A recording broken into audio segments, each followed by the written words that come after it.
Hello दोस्तों, आज की वीडियो में आप सभी का स्वागत है। आई होप आप सभी बढ़िया होंगे और अपनी तैयारी अच्छे से कर रहे होंगे।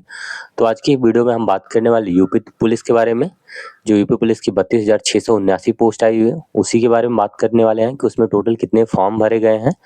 अब जो फॉर्म की करेक्शन की डेट भी जारी कर दी गई है, तो फॉर्म को करेक्शन को कैसे करना है, किस तरीके से फॉर्म करेक्शन करना है और जो टोटल फॉर्म फिलअप किए गए हैं, उन्हीं सब के बारे में आप सभी के साथ डिस्कस करने वाला हूँ।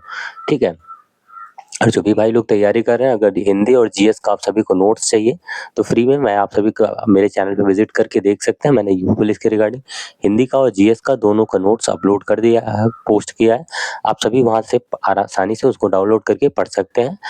जो मैंने वही सारे नोट्स मैंने भी पढ़े थे, बिल्कुल हैंड रिटन मेरे शॉर्ट्स नोट है, बहुत ज़्यादा आपको एग्जाम में जो कि हेल्प करने वाले हैं। देखो, आप बुक के साथ साथ अगर नोट्स को भी पढ़ते हैं तो बहुत ज़्यादा हेल्पफुल रहेंगे आप सभी के। वो नोट्स आप सभी को जब तक आपका एग्जाम नहीं हो जाता तब तक आपके एग्जाम तक वो सारे नोट्स वहीं पे अवेलेबल रहेंगे। ठीक है, आप वहाँ पे जब भी चाहें वहाँ से पढ़ सकते हैं उनको। ठीक है, तो चलिए वीडियो को शुरू करते हैं। जो भी भाई लोग नए होंगे चैनल को सब्सक्राइब करके चैनल से जुड़ जाइएगा, जिससे आगे आने अपडेट आप सभी को मिलती रहे। नोटिफिकेशन बेल को सभी लोग जरूर ऑन कर लीजिएगा। ठीक है। तो देखो, आप सभी को पता होगा कि 30 जनवरी इसकी लास्ट डेट थी फॉर्म भरने की यूपी पुलिस की, और 31 जनवरी से 3 फरवरी तक आप अपने फॉर्म में करेक्शन कर सकते हैं। ठीक है, तो फॉर्म के करेक्शन, अगर आप में फॉर्म में कोई गलती हुई है आपसे, प्लीज़ एक बार ज़रूर अपना अच्छे से मिला लीजिएगा, जो भी अगर किसी का कोई मिस्टेक हुआ होगा। देखो, उसमें एक चीज़ है, अगर आपको फ़ोटो वगैरह गलती से आपसे ब्लर मतलब अपलोड हो गया होगा, फ़ोटो सही अपलोड नहीं हुआ होगा, तो फ़ोटो नहीं चेंज हो सकता है, आपका फ़ोटो वही रहेगा। वैसे तो देखो, फ़ोटो अगर लाइव चल रहा है तो फ़ोटो में कोई दिक्कत नहीं होगी, कि फ़ोटो अगर उसे उन्होंने एक्सेप्ट की, मतलब वो खुद ही साइड ऐसी है, अगर फ़ोटो आपको दिक्कत रहती है तो एक्सेप्ट ही नहीं करेगा। तो फ़ोटो में कोई किसी को दिक्कत नहीं आने वाली है। हालाँकि आपको देखो, सभी के को एडमिट कार्ड सभी के जारी किए जाएँगे, ऐसा नहीं है कि एडमिट कार्ड वगैरह नहीं आएगा। बहुत ही ज़्यादा रेयर केस में होता है कि किसी का फॉर्म रिजेक्ट हो सकता है। अदरवाइज़ 99.9% चांस है आपके कि आपका फॉर्म एक्सेप्ट होगा, किसी का भी फॉर्म रिजेक्ट नहीं किया जाता है। बाकी जब आपका डीवी होता है, डॉक्यूमेंटेशन होता है, तब अगर आपके कोई भी फॉर्म डॉक्यूमेंट वगैरह में कोई मतलब गलती रहती है, तो उसके लिए भी आपको कोई परेशान होने की ज़रूरत नहीं है। आप सिंपली एक एफिडेविट बनवा के लेके जाइएगा, सिंपल आपका काम हो जाएगा। जहाँ भी आपकी कोई गलती हुई रहेगी वो हो जाएगा, उसमें कोई दिक्कत नहीं आएगी। ठीक है। अब देखो लो, हम बात कर ले पहले करेक्शन की, फिर इसके बाद हम बात करते हैं कि टोटल फॉर्म कितने भरेंगे। तो देखो, करेक्शन के लिए प्लीज़ बहुत अच्छे से देख लीजिएगा, फिर इसके बाद ही करेक्शन के लिए विंडो ओपन करिएगा, क्योंकि उसमें एक बार ही आप विंडो ओपन कर सकते हैं। दोबारा अगर आपने उसको संशोधन करके और सबमिट किया, देन आप दोबारा वो कभी फिर ओपन नहीं होगा। फिर उसमें आप कोई गलती अगर आपकी जो भी हो जाएगी वो हो जाएगी, फिर आप उसमें सुधार नहीं कर सकते। तो प्लीज़ बहुत ध्यान से देख के अच्छे से उसको करिएगा आप सभी लोग, क्योंकि इसमें उसमें साफ-साफ जो नोटिस आया हुआ है आप उसमें देखेंगे, वन टाइम लिखा है कि वन टाइम आप सभी बस उसको ओपन कर सकते हैं, अपना विंडो जो अपना फॉर्म करेक्शन का है, दोबारा वो ओपन फिर नहीं होगा। तो प्लीज़ अच्छे से बिल्कुल ध्यान से करिएगा। और किसी का कोई देखो, वैसे उसमें मैंने नोटिस में देखेंगे तो नोटिस में इसमें हेल्पलाइन नंबर भी दिया गया है। अगर आप वहाँ से, जैसे आपका कोई ऐसी क्वेरी है जो नहीं समझ में आ रहा है आपको, तो उस हेल्पलाइन नंबर पे भी कॉल करके आप वो पूछ सकते हैं। वहाँ पे उसका हेल्पलाइन नंबर दिया गया है, मेरे पोस्ट में देखेंगे तो मैंने नोटिस डाला हुआ है, तो वहाँ भी आपको उसमें भी देख सकते हो, वहाँ पे हेल्पलाइन नंबर वहाँ पे भी है। ठीक है। तो ये तो देखो हमारा फॉर्म करेक्शन का हो गया। ठीक है, अब हम बात कर लेते हैं कि टोटल इसमें फॉर्म कितने फिलअप किए गए हैं। तो देखो, यूपी पुलिस में टोटल अभी अगर फॉर्म की ट्रांजेक्शन आईडी के हिसाब से हम बात करें, तो ट्रांजेक्शन आईडी के अकॉर्डिंग लगभग 35 लाख फॉर्म फिल किए गए हैं।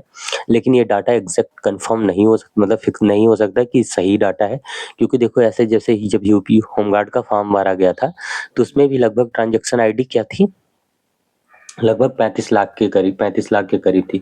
तो ऐसा देखो क्यों होता है, क्योंकि मतलब जैसे हम पेमेंट करते हैं तो पेमेंट फेल्ड अगर हो जाता है, तो फिर से अगर हम दोबारा पेमेंट करने का ट्राई करते हैं, तो दोबारा से ट्रांजैक्शन आईडी जनरेट होती है।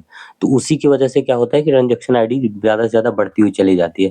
तो इसी वजह से क्या होता है कि फॉर्म इसमें ज़्यादा दिखा रहे हैं। लेकिन जैसे कि यूपी होमगार्ड में हुआ था कि approx 35 lakh plus transaction ID दिखा रही थी कि 35 लाख प्लस फॉर्म भरे गए हैं। लेकिन जब उसका मतलब फाइनल, जैसे भर्ती बोर्ड, तो कुछ टाइम बाद देखेंगे आप, 2 से 4 दिनों बाद आप खुद ही देखेंगे कि न्यूज़पेपर की कटिंग वगैरह के माध्यम से ज़रूर आपको भर्ती बोर्ड खुद ही बता देता है कि टोटल कितने फॉर्म फिल किए गए। जैसे कि यूपी होमगार्ड के टाइम पे बताया गया था। तो जैसे कि यूपी होमगार्ड में लगभग 25 लाख के करीब ही फॉर्म भरे पड़े थे, और जबकि ट्रांजैक्शन आईडी 35 लाख प्लस थी।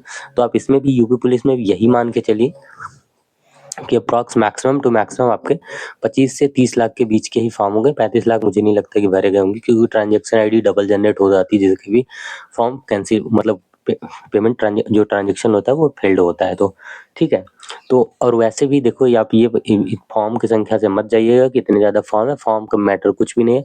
सारा खेला है आपके प्रिपरेशन में, जो आप अच्छे से, और प्रिपरेशन कौन कर रहा है, स्टार्टिंग जो लगभग 4 से 5 लाख लड़के हैं उन्हीं में सारा कंपटीशन रहता है, बाकी सब ऐसे ही बस फॉर्म फिल किए रहते हैं। तो आप ये मत सोचिए कि फॉर्म बहुत ज़्यादा पड़ेगा तो दिक्कत होगी, वैकेंसी इस बार कम है, कोई मतलब कुछ भी मैटर नहीं करता। सारा जो कंपटीशन आपका रहने वाला है ये पढ़ने वाले 4-5 लाख लड़कों के बीच में रहने वाला है, ना कि पूरे 25 से 30 लाख, क्योंकि सभी नहीं पढ़ाई कर रहे हैं भाई। तो अब सबसे मेन मैटर है पढ़ाई का। फॉर्म कितने भी करोड़ों में पड़ जाए, लेकिन अगर पढ़ाई करने वाले उसमें 2-4 लाख ही हैं तो बस उन्हीं में कंपटीशन रहने वाला, बाकी से कोई मतलब नहीं रहने वाला है। तो बस ये इन्फॉर्मेशन थी, और किसी का कोई डाउट होगा किसी भी चीज़ के लिए तो आप कमेंट करके पूछ सकते हैं, मैं ज़रूर रिप्लाई कर दूंगा, बता दूंगा आप सभी के। फॉर्म में कोई दिक्कत हो, किसी के कुछ नहीं समझ में आ रहा हो तो प्लीज़ ज़रूर आप लोग कमेंट करिएगा। अब अंटिल सिलेक्शन तक आप ज़रूर चैनल से जुड़े रहिए, आप सब्सक्राइब करके चैनल से जुड़े रहिए। किसी का कोई भी डाउट होता है तो मैं ज़रूर उसका रिप्लाई कर दूंगा, आप सभी को ज़रूर बता दूंगा। ठीक है, तो बस ये इन्फॉर्मेशन थी। मिलता है नेक्स्ट वीडियो में। आई होप इन्फॉर्मेशन अच्छी लगी हो, तो वीडियो को लाइक एंड शेयर जरूर करिएगा। जो भी भाई लोग नए होंगे चैनल को सब्सक्राइब करके चैनल से जुड़ जाइएगा। ठीक है।